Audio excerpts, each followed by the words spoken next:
cadera congénita, entonces, pero el tratamiento no se hizo en el tiempo oportuno. Entonces me pusieron un arnés ortopédico pediátrico para poder revertir esto de la cadera. Sin embargo, no dio el resultado que debía de darse. ¿Qué significaba este diagnóstico que te habían dado, Hazel? Esto era de que yo tenía, por decirlo así, en palabras más simples, una pierna más alta que la otra.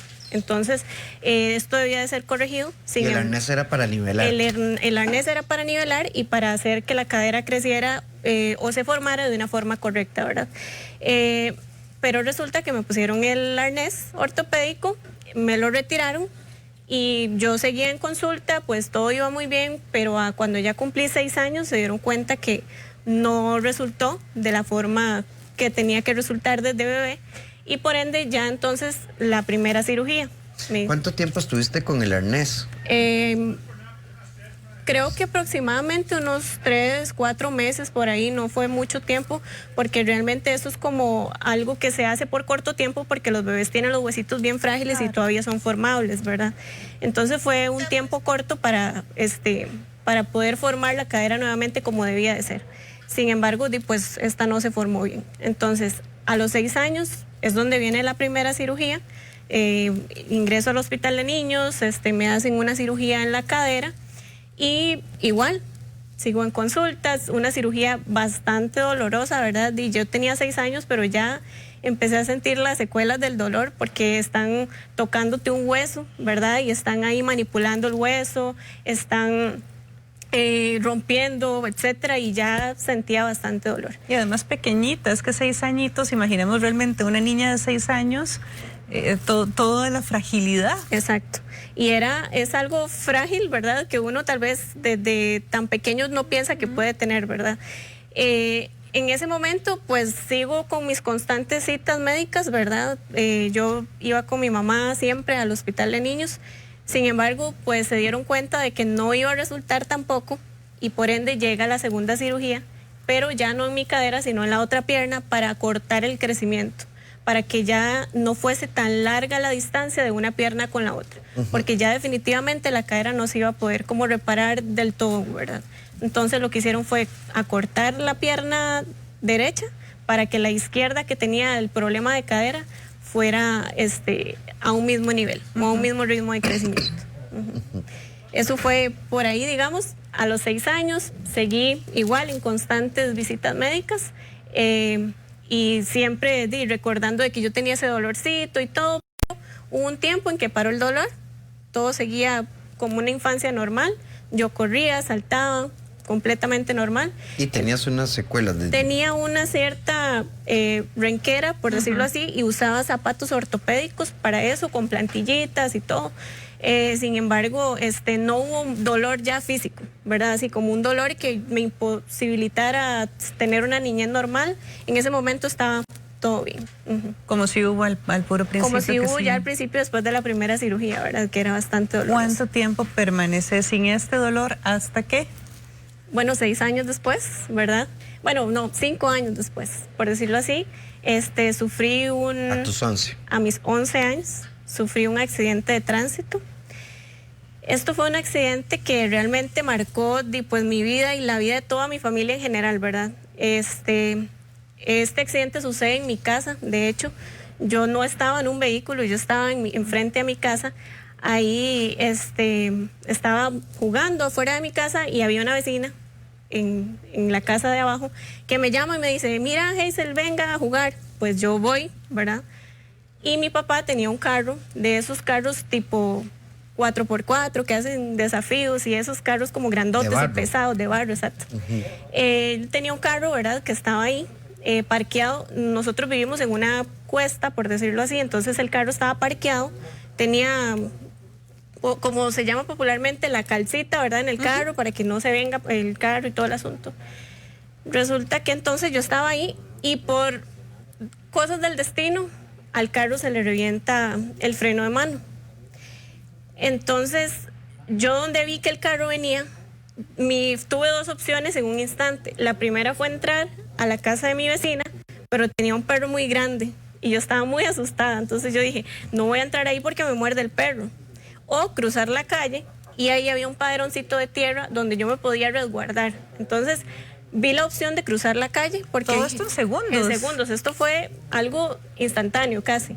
Entonces, para que no me mordiera el perro, tomé la opción de cruzar la calle, vi que sí me dio chance de llegar al lugar, digamos, de resguardo, que era el paderoncito de tierra. Sin embargo, el carro tenía la manivela doblada. Para lo mismo, para evitar de que si se le reventaba el freno de mano, fuera a dar al paderón y no bajara toda la cuesta. Pero resulta que yo estaba ahí. Entonces el carro me impactó completamente por detrás, ¿verdad? En la espalda. En ese momento yo perdí el conocimiento, por supuesto, nunca tuve dolor. Quedaste prensada. Quedé prensada, de hecho quedé debajo del carro, ¿verdad? El carro me prensó y me arrastró hasta un cañito, ¿verdad? Que había ahí. Entonces, yo perdí el conocimiento, pero no sentí dolor. Cuando yo ya despierto, lo que me costaba era respirar. Entonces yo decía, papi, me cuesta respirar, y yo veía mucha gente a mi alrededor, pero en ese transcurso no sabía que mucha gente había venido a quitar el carro de encima donde yo estaba ahí abajo. Ah, ¿te despiertas ahí? Yo me despierto ahí, exacto. Muchas de las personas llegaron y alzaron el carro porque quedó, ¿verdad? Yo quedé debajo del carro, lo alzaron entre varias personas para quitármelo de encima, pero yo nunca me di cuenta de eso porque sí estaba como inconsciente.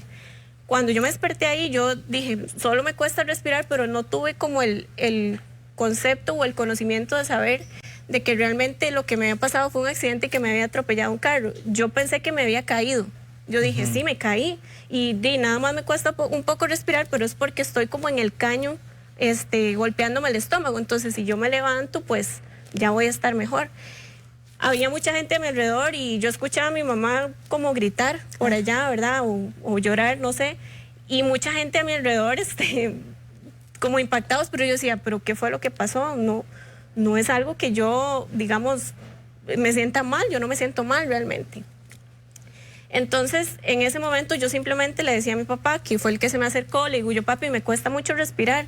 Y me dice, sí, tranquila, ahorita viene una ambulancia. Y yo, no, pero yo estoy bien, nada más me caí, ¿verdad? O sea, yo eso era lo que había pensado, que me había caído.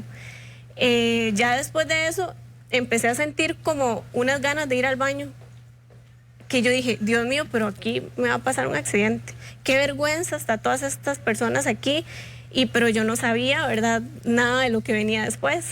Ok, pero ¿se te veía algo? No se veía nada, simplemente era como decir que yo sentía que se me estaba como inflando el estómago, pero yo todo lo pensaba. Y la cara de susto tal vez de la gente era porque Claro, te sacaron debajo del carro, claro. no porque había sangre, No, ni nada de Claro, eso. es que tuvieron, o sea, imaginamos este tema de todos alrededor tratando de mover un carro que pesa como pesa, de la desesperación. Claro, de verme ahí debajo de. Y vos una del niña carro. Menudita, flaquita. Bien flaquita, sí, bien delgadita, y entonces obviamente un carro tan grande, ¿verdad? Y con, como dice usted, tan pesado, ¿verdad?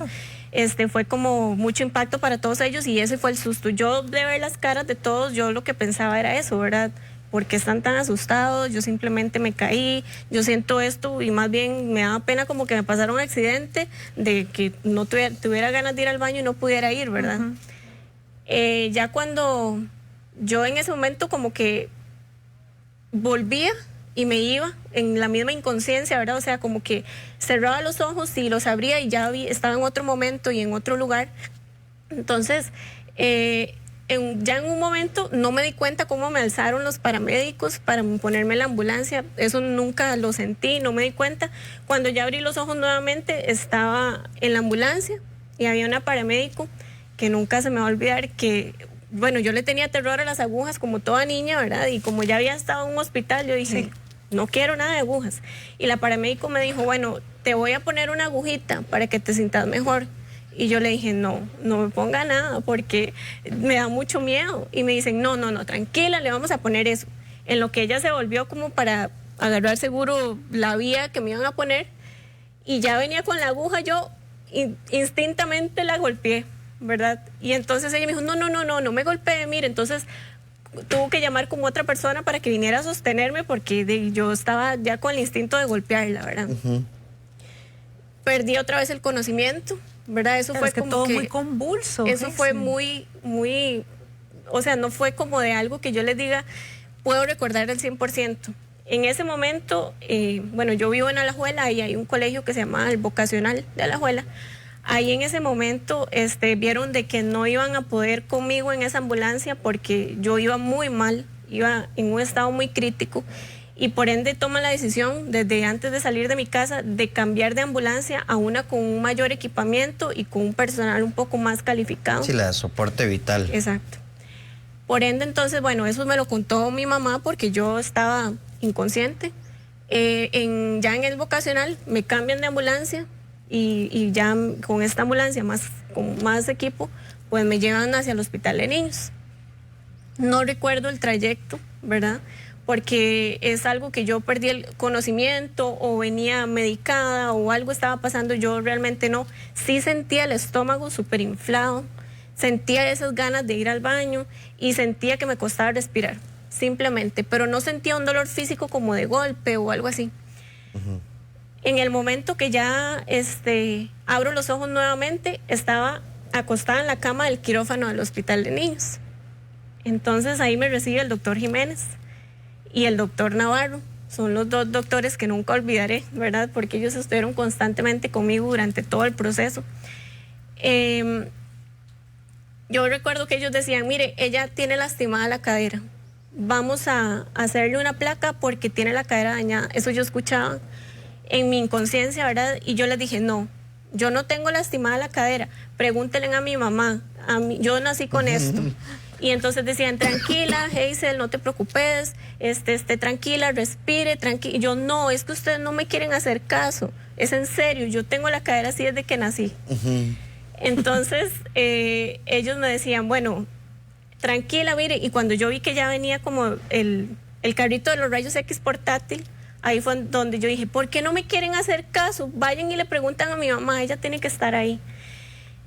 Entonces, bueno, pues seguramente alguien... Ante la insistencia sí, mía, ¿verdad? Le preguntaron a mi mamá y mi mamá sí les confirmó de que tenía un problema igual de cadera, ¿verdad? Y me dijeron, bueno, vamos a dormir ya, punto. No recuerdo más, digamos, después de eso. Lo que me cuenta mi mamá y mis familiares, ¿verdad? Estuve varios tiempo en cuidados intensivos, salía y volvía, salía. La intervención, la cirugía, ¿de qué trató? Ajá, de hecho, bueno, yo llegué al hospital politraumatizada, que llaman, ¿verdad? Eso es una persona que tiene diferentes traumas en el impacto o en el choque que tuve. Por ende, la cirugía fue de muchas horas. Mi mamá me dijo, fue algo demasiadas horas, ¿verdad? Que estuvo usted ahí, porque el impacto fue muy grande. Y ahí era donde yo decía, tengo esas ganas que no puedo, que tengo ganas de ir al baño y que me cuesta respirar y que se me está inflando el estómago. Ahí era donde entonces en la cirugía le dijeron a mami, ella, se le perforaron los pulmones, ¿verdad? Y también perdió el 95% del esfínter, que eso eran las ganas que yo tenía como de ir al baño y que yo no podía ir al baño, etcétera. Entonces, resulta que luego de eso, ¿verdad? Pasan muchas horas y yo ya me desperté y entonces, cuando yo despierto, pues pasa un tiempo que yo estoy en cuidados intensivos, ¿verdad? Yo no me doy cuenta de eso. Sin embargo, en el momento en que pasó todo esto del transcurso de la UCI, ¿verdad? Mi mamá me cuenta, ¿verdad? Que yo salía y volvía, salía. ¿Estamos hablando de días o de semanas? De meses. En la UCI. En la UCI, ajá. Y vos con un estado de conciencia muy bajo. Muy bajo, realmente no es algo, ciertas cosas, eso sí es algo que yo quería comentar, porque ciertas cosas creo que es algo importante comentar y de rescatar, por si algún momento pasa. Y ese dato yo creo que a la gente le va a encantar porque es una duda que todos tenemos. Porque ¿quién estuvo que estuvimos con este tema de qué era lo que se escucha con Alejandra precisamente? ¿Qué se escucha y qué no se escucha? Y si es real el tema de... Estabas en coma, para simplificar. Por decirlo así, estaba en un coma inducido, de hecho, ¿verdad?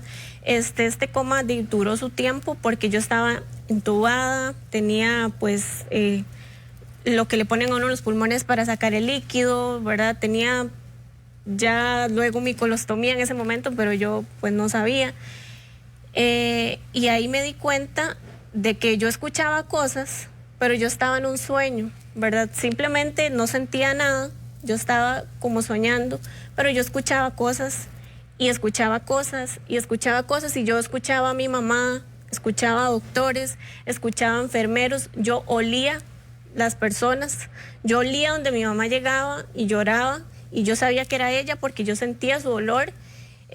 Yo sentía el olor de diversas personas que luego les identifiqué la cara cuando ya los pude ver, enfermeras que tal vez estaban en turno y atendían ciertas camitas. Cuando ya yo despierto y digo, este olor es de esta persona. Y detengámonos un momentito ahí, porque esta historia tiene múltiples aristas, pero a ver, ¿y recuerdas lo que escuchabas o solo recuerdas el ruido de esa voz? Claro, sí recuerdo varias cosas. De hecho, son cosas que yo al día de hoy todavía sé que son ciertas. ¿Me las puedes compartir? Por supuesto. De hecho, vamos a ver, no sé, mi mamá, yo la escuchaba haciendo una oración, rezando el rosario, ¿verdad? En mi familia somos muy católicos. Entonces, yo recuerdo que yo después le preguntaba, mami, cuando ya yo tuve la conciencia, ¿verdad? Yo le preguntaba, mami, ¿y esto? Y ella me decía, sí. O si no, a veces yo le decía a la enfermera, usted, yo lo identificaba por el olor, y yo le decía, ¿verdad que usted cuando venía a ponerme el medicamento me cantaba X canción? Sí, me decía, de hecho yo le cantaba esa canción, y yo, ok.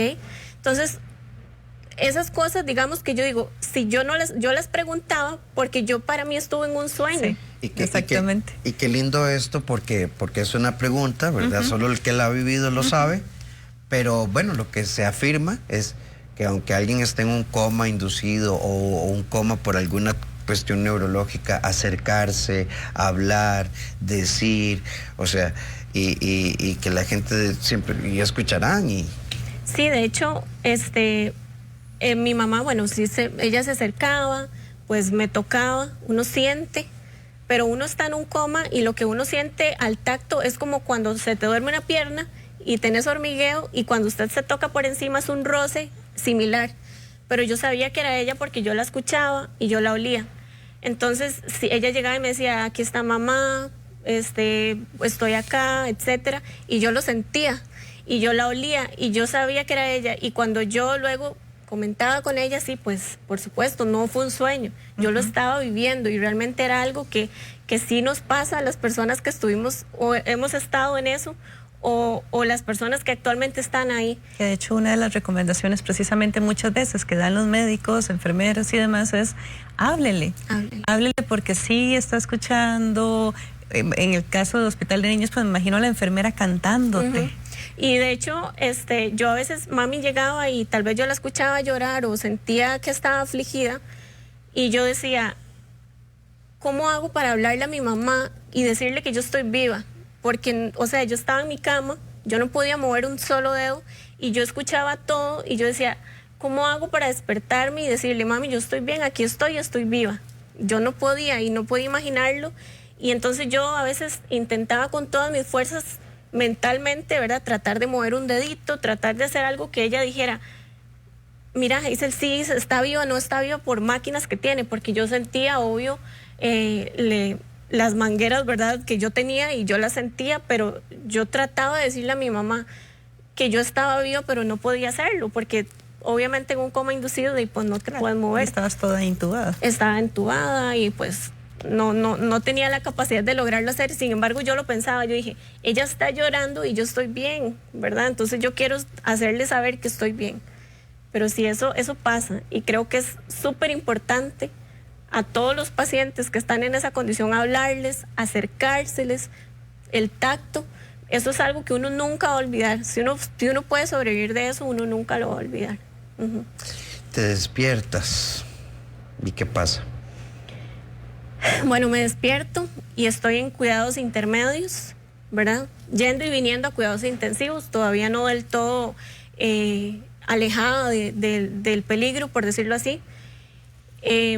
Estaba yendo a cuidados intermedios.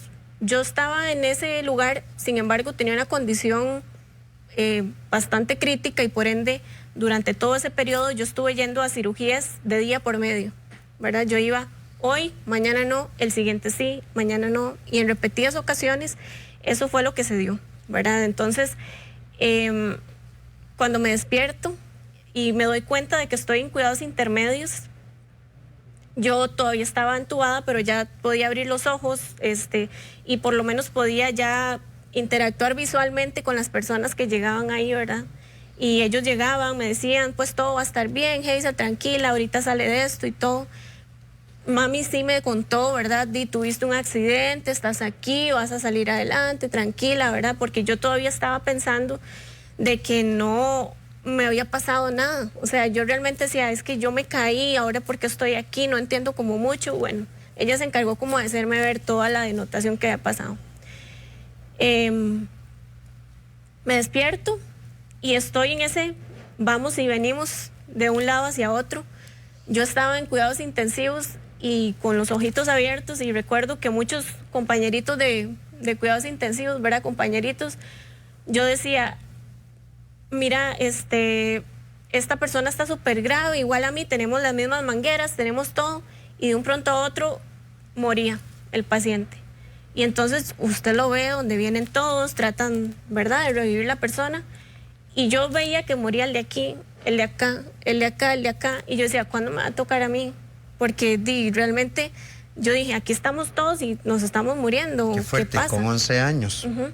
Y yo decía, algo va a pasar y yo me voy a morir. Entonces yo sí le preguntaba a mi mamá, mami, yo me voy a morir. Mami, ella, no, mira, Hazel, usted va a salir adelante, primero Dios, etcétera. Y yo veía que luego otra persona llegaba y moría, otro niño llegaba y moría. Y entonces era como muy impactante porque yo siempre esperé como morir. En ese momento yo dije, en algún momento me va a tocar a mí, ¿verdad? Pero yo tenía poco tiempo de estar ahí consciente del momento en que estaba, ¿verdad? Luego cuando ya empezó todo un poquito a sentar cabeza realmente donde yo estaba y lo que estaba pasando, y pues empieza el dolor, ¿verdad? Ya empiezan los dolores físicos fuertísimos. ¿Qué te dolía? Bueno, me dolía mucho, por decirlo así, toda la parte de abajo de las piernas, de aquí para abajo, era un dolor muy grande y era por la pérdida del esfínter, ¿verdad?, que tuve. El abdomen me dolía muchísimo, era un dolor muy grande y era por la colostomía que me habían puesto, pero yo en ese momento no sabía que tenía una colostomía ni que me habían puesto nada porque yo no la manipulaba ni la había visto. Yo no fui una paciente que pude estar sentada ni de pie, nada. Siempre tuve que estar acostada por meses. Por un año. Entonces, un año completamente acostada. Ajá. Yo nunca tuve la oportunidad como decir, bueno, Hazel, la vamos a levantar y nos vamos a sentar. No, nunca tuve como esa posibilidad, ¿verdad? Entonces, cuando me dolía tanto, era un dolor físico muy fuerte, pero yo obviamente no sabía qué trasfondo traía. Y los pulmones, pues duelen también porque me ponían a hacer unos ejercicios para inflarlos, ¿verdad? Entonces, en esos momentos, ¿verdad? Pues todo eso tenía un dolor fuerte, ¿verdad? Yo me manejaban, ¿verdad? Como paciente, una bombita, que me inyectaba cada cierto tiempo morfina, ¿verdad? Entonces, esta bombita, pues, está ahí disponible para darme la morfina el momento que yo la necesite. Entonces, cada vez que yo sentía dolor, yo sentía como que llegaba y como que me dormía un poquito y me daba sueño y me volvía a dormir, etcétera. Y eso era todo. Simplemente no era como que yo podía estar despierta y activa, interactuar. Yo estaba más adormecida que otra cosa. Ahí no tenías conciencia que había pasado un año. No, o sea, en ese momento... Los días y las noches eran iguales. Todo era igual, o sea, un año pasó ya el transcurso de todo. O sea, eso fue como mi estadía en el hospital, un año entero. Pero hubo un lapso ahí, ¿verdad? De otra cosa que luego les cuento también. Pero la primera vez estuve 6 meses enteros ahí, ¿verdad? Hazel, y antes de entrarle a esa otra cosa, ¿verdad? Porque la gente ya dirá, y uno dice, pero esta muchacha, ¿qué le falta, verdad? Pero, y a todo esto, tu papá, tu mamá, bueno, en el hospital, pero bueno, era el carro de tu papá, ¿Este tema se tocó alguna vez? ¿Se habló? De hecho, bueno, lo que yo recuerdo fue que mi mamá una vez llegó y me dijo, bueno, Hazel, van a venir como a hablar con usted los oficiales de tránsito, porque para ver si su papá tuvo la culpa, ¿verdad? Lógicamente no fue así, porque él nunca estuvo en el carro, no lo manejó, ¿verdad? Entonces fue algo como que pasó tiempo después, hasta que yo fui consciente, ¿verdad? Ya, o sea, eso fue un periodo así, pero mami me lo repetía constantemente como para que yo supiera de que iban a venir a hablar conmigo, pero no fue un tema como que me dijeron, bueno, Hazel, es que el carro tal cosa. Una vez pregunté, le digo yo, mami, ¿y el carro? Y me dice, no, ese carro ya no está con nosotros, ya se desapareció. ¿Y tu papá habló con vos alguna vez del proceso? No, ¿De lo que significó para él? No, mi papá, digamos, bueno, al tiempo ya... El tiempo después de que todo sucedió, él se separó de mi mamá, pero durante ese proceso él nunca tuvo, por decirlo así, como el valor de venir y hablar conmigo, ¿verdad? Y decirme, bueno, Hazel, no sé, algo que pudo haber dicho, nunca lo dijo. No fue algo como que él quisiera compartir conmigo. Yo siento que mi mamá era el roble mío, ella era la más fuerte, ella siempre estuvo conmigo. Mi papá fue una persona que estaba más alejado, ¿verdad? Él iba, me veía, pero así como visita y vámonos, visita de doctor. Mi mamá era la que estaba conmigo ahí día, noche, todo, siempre. De hecho, algo que ella tuvo que hacer, que creo que mi hermano siempre lo tiene presente, es que ella tuvo que entregarle a mi hermano una tía, a mí una hermana de ella, y decirle, hacete vos cargo de él, porque, o sea, yo no puedo. Tengo que estar con ella. Claro, porque estaba en el hospital. Exacto, entonces eso yo creo que mi hermano siempre, toda su vida lo va a recordar, y él no me lo dice, pero yo sé, ¿verdad? Que tiene ahí un resentimiento, no conmigo, sino tal vez con el proceso, ¿verdad? En general, claro, porque no tuvo a su mamá un año entero.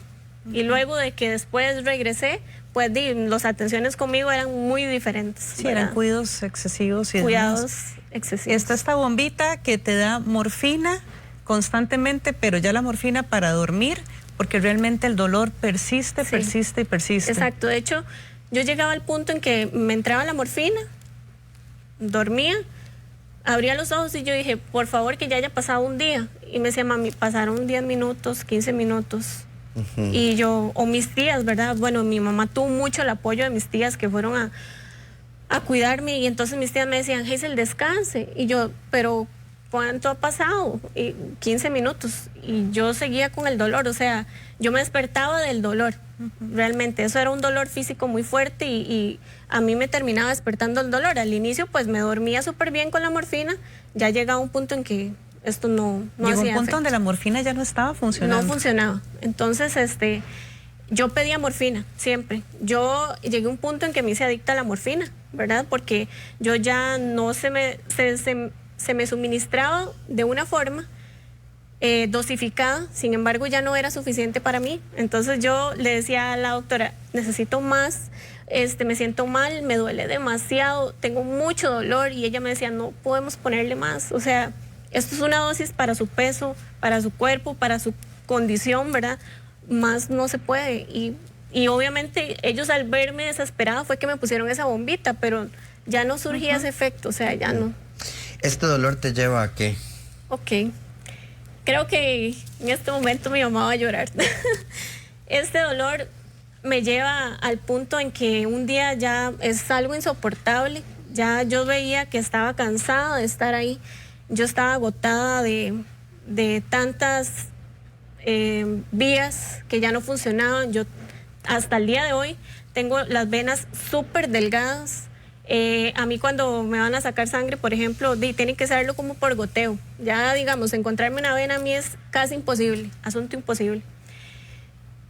Entonces, a mí me ponían catéter, yugular, femoral, vías en los dedos de las manos, en los dedos de los pies, ya no había dónde. Digamos, a veces llegaba a cirugía y llegaba sin vía, y el anestesiólogo decía, déjemela así, yo la duermo con la mascarilla y le buscamos una luego, o sea, ya no la vamos a maltratar más. Entonces y a veces me ponían una vía y yo ni la volvía a ver, porque yo decía, por favor que no se me reviente. 10 minutos, 15 minutos después una pelota gigante y ya me la tenían que quitar. Entonces, pues ni modo, ¿verdad? O sea, era un dolor ya físico, era un dolor de ver todo lo que me hacían en el momento. Ya estaba cansada de no dormir, porque uno no duerme en un hospital jamás, ¿verdad? Constante, menos en un cuidado intensivo donde las luces están siempre sobre uno y no pueden apagar las luces, ¿verdad? Entonces, o poner la luz un poquito más tenue es lo único que se hace, pero siempre está uno en el foco. Ahí una vez estaba mi mamá y a la par mía todo bien, pero yo ya dije, o sea, ya no voy a pedir más morfina, ya no voy a pedir nada más para el dolor porque ya sé que no me lo van a dar. Entonces yo recuerdo que le agarré la mano a mi mamá y le dije, mami, vea, yo la amo a usted mucho y yo sé que usted también me ama a mí, pero yo ya estoy cansada, mami, ya yo estoy cansada, ya no aguanto el dolor, me siento demasiado mal, yo me quiero morir, déjeme morirme, mami, déjeme por favor, porque me siento muy mal. Entonces mi mamá me agarró la mano y me dijo, bueno, mi amor, deme un toquecito, ya vengo. Estábamos en cuidados intensivos. Ella se fue y después creo que entró otra persona y hasta muchas horas después ya entró mi mamá. Ahora pues ya contándole todo esto ya tiempo después, ella me dice, no sabes la llorada que me fui a pegar. Por supuesto. O sea, que mi hija me diga, ya estoy cansada de luchar, ya no quiero estar aquí, me duele demasiado, nada me cura este dolor y yo lo único que quiero es morir. Y con la edad suya y usted siendo una niña relativamente, es duro, dice, porque yo quiero tener a mis hijos conmigo. O sea, yo creo que ningún papá está preparado para a enterrar un hijo o ver un hijo tan chiquitito, ¿verdad? Piensa de esa forma. Entonces el impacto para mi mamá fue mucho, porque ella nunca esperó jamás de que yo llegara y le dijese en ese momento, me quiero morir, mami, déjeme por favor. Déjeme, o sea, yo la veía a ella tanto ahí y yo no había forma de que calmara ese dolor, entonces simplemente lo que quise fue como pedirle permiso, ¿verdad? Ella no me dijo que sí, por supuesto, pero si ella me hubiera dicho que sí, ¿verdad? ¿Quién sabe? Pero ella me dijo nada más, ya vengo, un momentito, y se fue y luego regresó y ahí fue donde tiempo después, ¿verdad? Años después que hablamos del tema, fue que me di cuenta que ella fue y lloró como nunca. Ahí ya eras consciente de que tenías una bolsita de por vida. No, nunca fui consciente de eso hasta el día que yo salí del hospital, un año después. ¿Un año después? Yo fui consciente. Estabas acostada completamente. Yo estaba acostada y yo me acuerdo que cuando a mí llegaban a bañarme los enfermeros, o en su momento los enfermeros, y ya luego mami le ayudaba a los enfermeros así, pues ellos me manipulaban, pero yo no podía sentarme, no podía estar de pie, entonces simplemente hacían el baño en cama y ellos ahí mismo me hacían el cambio de la bolsa y se acabó. Pero yo nunca me enteré, o yo pensaba que era algo como lo de los pulmones, que simplemente llegaba a un punto en que me lo iban a quitar y ya. Claro, y era tanta manipulación porque era tanto aparatito, completamente entubada y demás, entonces por supuesto era totalmente normal. Hasta un año después, cuando se da la salida del hospital y se toma conciencia de que algo hay diferente. Vamos a regresar con esta historia. Algo hay diferente. ¿Qué es lo que hay ahí?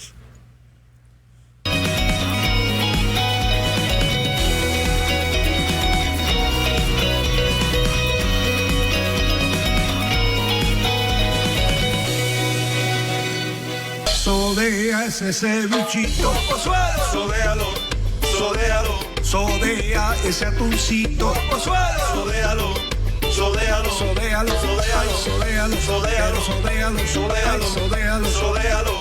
Qué rico que sabe todo, de Punta Arenas hasta Limón. Qué rico que sabe todo con las crujientes Soda Pozuelo. Sodéalo, sodea lo que tú quieras con Pozuelo.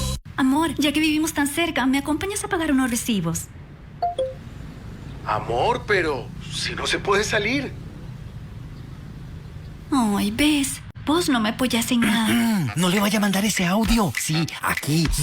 Soy su celular. Pero él tiene razón. Es mejor quedarse en casa. Más bien, entre a la app Da Vivienda Costa Rica, abra una cuenta móvil en minutos y pague todo lo que necesita sin salir de casa. Este es el valor de estar en casa. Da Vivienda. Costa Rica continúa bajo emergencia máxima por repunte en casos de coronavirus.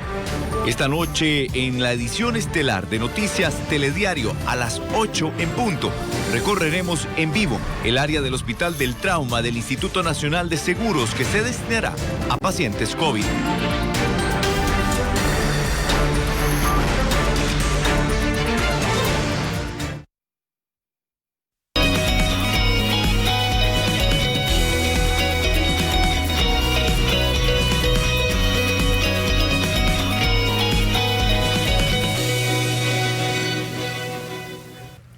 Y bueno, precisamente durante toda la tarde lo que nos gusta es estar interactuando con la pregunta que hacemos durante el día de hoy, que está totalmente relacionada al tema. Y así todas las consultas que van llegando y todos los comentarios. Por ejemplo, Ana Hidalgo nos dice, es maravilloso que a pesar de estar en coma, escuchaba, olía y percibía todo.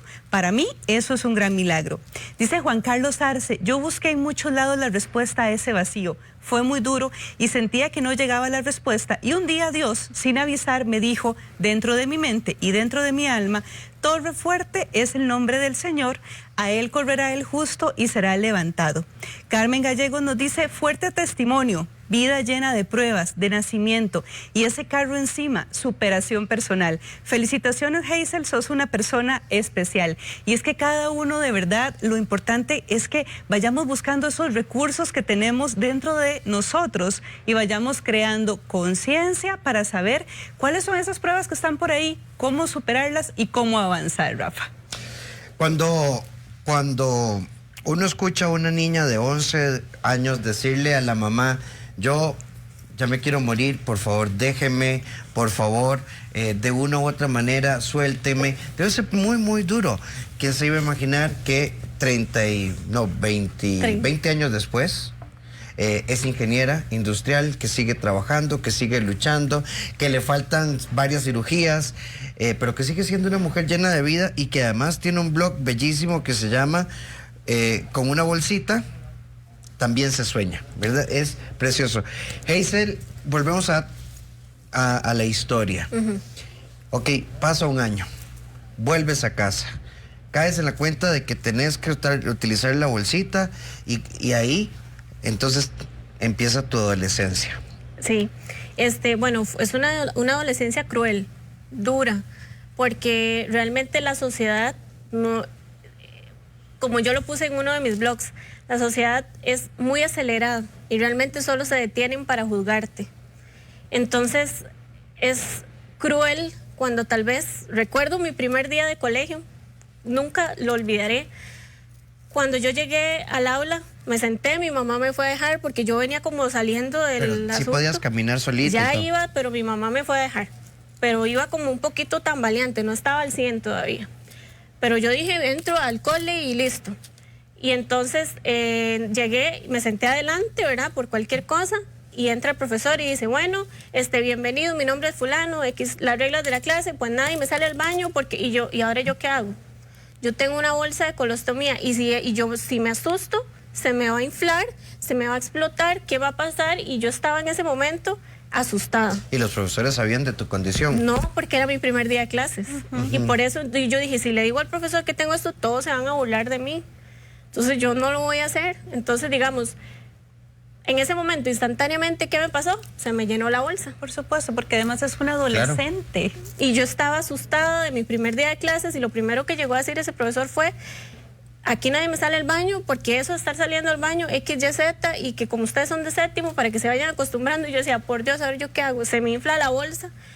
Y yo digo, ahora no tengo amigos, no conozco a nadie. Este profesor viene y dice, aquí, o sea, ni me vengan ni me digan porque no hay excusas, a menos de que sea una emergencia. Y yo decía, ¿cómo lo voy a sacar de la clase si ya tengo la bolsa inflada? Y se me veía aquello así, ¿verdad? Horrible. O sea, me voy a levantar de mi pupitre para que todo el mundo vea que tengo algo aquí. O sea, no, digo yo, no puedo ser así. Entonces,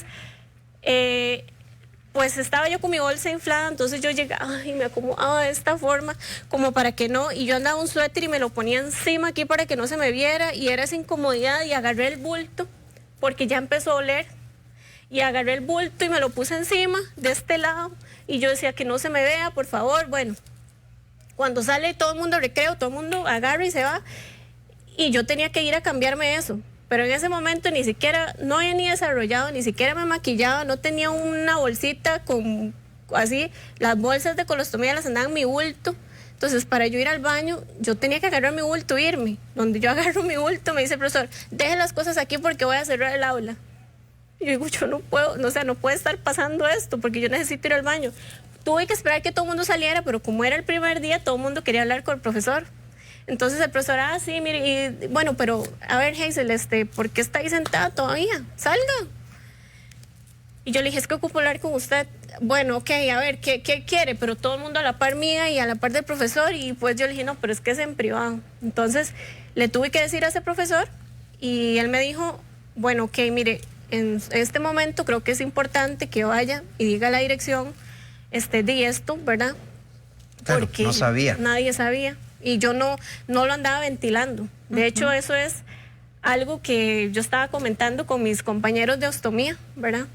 Que este renacer, por decirlo así, esta creación de alas que yo hice durante este proceso es de hace poco.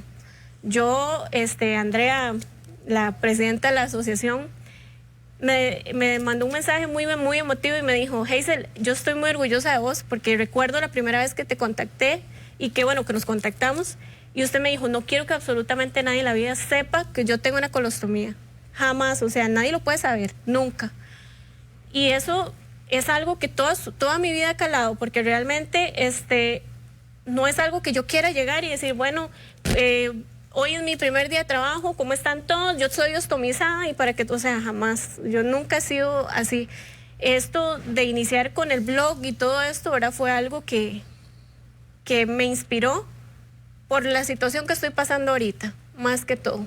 Pasa la adolescencia, la pasas en subir, bajar de emociones y demás. ¿Qué sigue? Bueno, muchas pruebas, como le digo, la sociedad es realmente cruel porque para ellos la naturalidad o la perfección no es una bolsa de colostomía ni una cicatriz gigantesca que tengo en mi estómago. Eso no es perfección. Socialmente no nos venden eso en la televisión o en las campañas. Entonces sigue el que yo dije, bueno, yo necesito conocer gente como yo, porque yo pensaba que era la única en el mundo y yo decía, bueno, cuando yo ni siquiera iba a retirar mi material yo misma. Yo le decía a mami, me siento mal, vaya usted. Pero Hazel, vaya usted para que la conozcan. No, o sea, la persona que me daba a mí el material de ostomizados nunca me conoció en ese momento porque Hazel se desaparecía. Le daba vergüenza ir al hospital a retirar el material y salir con una bolsa, con bolsas, o sea, jamás. Hazel, de ese proceso, ¿verdad? De no quiero que nadie se dé cuenta, a esto que nos encantó de tu blog, con una bolsa también se sueña. Se escucha un tanto extraño y sin significado, pero para una gran población a nivel mundial, bolsa no es una bolsa de supermercado, de ferretería, de tela o biodegradable. Esta bolsa significa para algunas personas una nueva vida, significa esperanza, ganas de no seguir, o por el contrario significa esperanza. Para algunos va a significar rechazo, para otros aceptación, para algunos significa aprendizaje y para todos en algún momento significó llanto y dolor. O sea, ¿en qué momento salís, digamos, de esta vida, digamos, tan obscura que nadie se dé cuenta, a estar hoy aquí, a escribir y estar en la Asociación de Ostomías de Costa Rica y ser una vocera? Realmente creo que algo que me ayudó muchísimo, primero que todo mi mamá, ella siempre me ha estado ahí, y segundo, esta asociación OstoCR que está ahorita actualmente, ellos empezaron a enseñarme de que yo tenía mucha experiencia, o sea, 20 ¿Tienes el dato de cuánta gente hay en el país en esta condición? No tengo un dato exacto, pero sí sé que son muchos, son bastantes, porque no solamente por un accidente de tránsito o por por pérdida del esfínter. Yo creo que casi que soy la única en el país que fue por pérdida del esfínter. Realmente esto es una condición por CUSI, enfermedad de Crohn, enfermedad de cáncer de colon, que ellos adquieren la bolsa, o bien de pues alguna mala praxis que se haya tenido o algún accidente como tal, ¿verdad? Pero sí, son muchas personas, pero yo, ¿verdad? Pensaba que estaba solita. Esta asociación me ayuda a tomar valor y a ver que realmente no estoy sola y que yo soy una más. Y cuando yo les cuento que tengo 20 y resto de años o 10 y resto de años de tener esta condición, dicen, Hazel, más bien enséñenos. O sea, usted sabe mucho. ¿Cómo que usted estuvo embarazada estando ostomizada? Y ese es un detalle importantísimo. ¿Quién es ese pequeñito que estamos viendo en las fotos? Ese hermoso bebé es mi hijo, ¿verdad? Ya no es un bebé. Él ya tiene 8 años, se llama Fabricio. Yo tuve un embarazo de alto riesgo, ¿verdad? Por la colostomía y por la cadera. Sin embargo, él nació a los 7 meses, muy saludable, gracias a Dios, con 3 kilos, ¿verdad? Pero mucha gente, cuando yo entré al grupo, me decían, wow, Hazel, estuvo embarazada con una ostomía, ¿cómo hizo? Fue mucho, es demasiado. ¿Cómo hizo para tener la ostomía y que el estómago le fuera creciendo, verdad? Bendito Dios, nunca tuve un vientre exuberante, fue algo pequeñito. Sin embargo, sí costaba un poquitico más porque el bebé se mueve y ahí usted siente, ¿verdad? Pero no fue algo que yo diga, sufrí amargamente. ¿Y te daba miedo? Claro, eso fue un impacto cuando yo supe que estaba embarazada, de primero soltera, segundo embarazada, y tras de eso con una ostomía y tener que decirle a mi mamá, mami, estoy embarazada. Eso fue el mayor impacto, ¿verdad? Y entonces, que es la señora que vemos abrazando al niño. Exacto, en casi todas las fotos. Esa es la oración de mi mamá. Entonces, mi mamá lo primero que me dijo, bueno, hay que ponernos en manos de un médico para saber que todo va a estar bien, ¿verdad? Porque eso es lo más importante, la salud. El primer médico que fui, toda la Fundación de Ostomía sabe, me dijo, yo esa condición no la veo, Hazel, mejor vaya y busque a alguien más especializado. Entonces hubo un rechazo y yo dije, Dios mío, ¿y ahora aquí quién me atiende? Bueno, gracias a Dios encontré un médico que me atendió.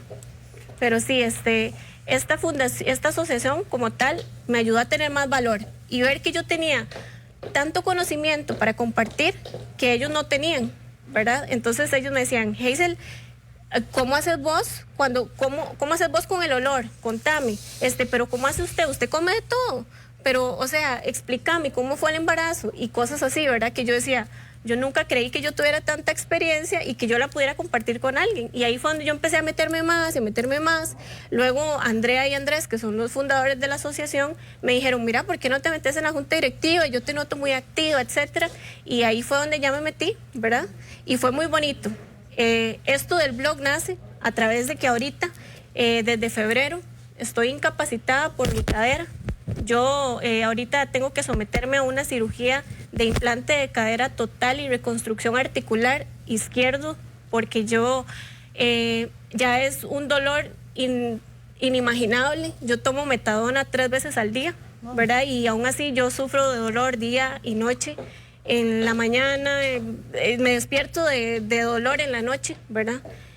Sin embargo, como ya no puedo ir a trabajar, ¿verdad? A mi trabajo, que pues yo tengo que andar en línea de producción para arriba y para abajo, no puedo hacerlo, entonces tengo que estar en mi casa, y tras de que estar en mi casa no puedo tampoco ayudarle a mi mamá. Yo me levanto a hacer el almuerzo y luego 1 hora después estoy acostada en mi cama con un dolor que lloro. Hazel, ¿has aprendido a vivir con dolor? ¿Cómo se vive con dolor crónico conectado con la felicidad? Creo que este dolor que yo he vivido durante mucho tiempo en mi vida me ha enseñado mucho que la felicidad se vive de pequeños momentos, realmente. Yo no puedo esperar de que esto que la gente dice, voy a esperar a ser mamá, voy a esperar a tener tal cosa. Mi felicidad se vive en cortos momentos, en cortos lapsos. Mi felicidad hoy en día es amanecer un día sin dolor. Mi felicidad hoy en día es que mi hijo me diga, mamá, tuve y me eximí en todas las materias. Mi felicidad hoy en día es despertarme todos los días y saber que tengo a mi hijo saludable, saber que mi mamá está para apoyarme, saber que estoy inspirando a ciertas personas. Esa es mi felicidad. Muchísimo. Sí, y otra pregunta que discutíamos Sum y yo, a ver, ¿cómo vivimos en una sociedad, como decías vos, que nos exige, nos impone estereotipos y 1000 cosas? Hoy, vos, ¿cómo aceptás tu cuerpo y cómo nos invitas desde tu historia a decir, bueno, esto es lo que hay y disfrutemos y bailemos al ritmo de la vida? Así es. Creo que eso es algo que he venido experimentando desde hace poco, sin embargo, porque yo siempre me he catalogado anteriormente, porque yo decía, Hazel es una bolsa de colostomía. Esa era Hazel, nada más. Hazel no era nadie más que una bolsa de colostomía. Yo cerré muchas puertas a muchas cosas y realmente acepté también mucho daño psicológico por parejas, indiferentemente, porque yo decía, ¿qué hago yo si este chaval me deja? Porque soy una bolsa, realmente yo soy una bolsa, ¿quién me va a querer así? Y entonces el darme cuenta que esto no es así, que yo soy una persona que agrega valor, porque realmente así es, yo agrego mucho valor y yo valgo mucho como persona, soy una persona que ama inmensamente a su hijo y yo sé que si yo no estoy para él, él siempre va a decir, pero ¿por qué mi mamá no está aquí para mí, digamos, para ayudarme en la escuela? Cosas muy básicas. ¿Qué hago yo con estar sumida en mi cama o en un dolor, verdad? Y no poderle ayudar a él. Entonces creo que de la forma en que uno tiene que saber afrontarlo es vivir pequeños momentos, no esperar que llegue la gran cosa, no esperar de tener el carro del año, no esperar de tener la propiedad, porque de eso no se trata la vida, son cosas muy pequeñitas. Así es, qué hermoso cuando, por supuesto, la teoría es maravillosa, por supuesto podríamos hablar muchísimo basados en teoría, pero qué hermoso cuando estamos hablando de amor propio con un testimonio como el tuyo, porque de eso es de lo que viniste a hablar hoy, Hazel, de amor propio. Y Hazel, así como lo estás definiendo, qué bonita definición, yo agrego valor. Así es. Y entonces ese nivel de autorreconocimiento es una cachetada para muchos de nosotros. De hecho, todos agregamos valor, todos. Uno nunca lo reconoce hasta que no sabe que hay otras personas que tal vez tienen su misma condición o tienen algo, tal vez mayor o menor, ¿verdad? Y cuando usted llega y cuenta su historia y la gente se sorprende, ahí fue donde yo dije, yo agrego valor, realmente yo soy importante, yo no soy una bolsa de colostomía, yo soy Hazel y yo tengo una personalidad súper extrovertida y creo que puedo ayudar a muchas personas. Entonces, por eso empecé a hacer mi blog, porque no puedo caminar, no puedo ir a ayudarle a nadie así de forma rápida. Entonces, ¿cómo lo puedo hacer? Escribiendo mi historia. ¿Cuál fue la frase que mencionaste de las alas? De las alas, ok. Hay una frase que me gusta mucho de Frida Kahlo, que yo durante mi proceso de colostomía fui creando mis alas y ahorita que ya yo tengo que mi dolor físico de mi pierna y me cuesta tanto caminar, la frase que más me va es pies, ¿para qué los quiero si tengo alas para volar? Hazel, muchísimas gracias. Tenemos que decir buenas noches, pero antes invitarles mañana porque un chico preso del bullying decide quitarse la vida. Mañana vamos a conocer la historia de doña Irma, que nos cuenta la decisión que toma su hijo de 13 años, 14 años, que decide quitarse la vida. Cerramos la semana con el testimonio de una mujer que nos dice, tenemos que cambiar como sociedad. Así es, recuerdan justamente el caso de Sebastián, el niño del Liceo de Costa Rica. Bueno, vamos a tener mañana a su mamá contando su historia. Así que los esperamos, 6 de la tarde, Canal 8. ¿Y ahora qué? Gracias, Hazel. Muchas gracias.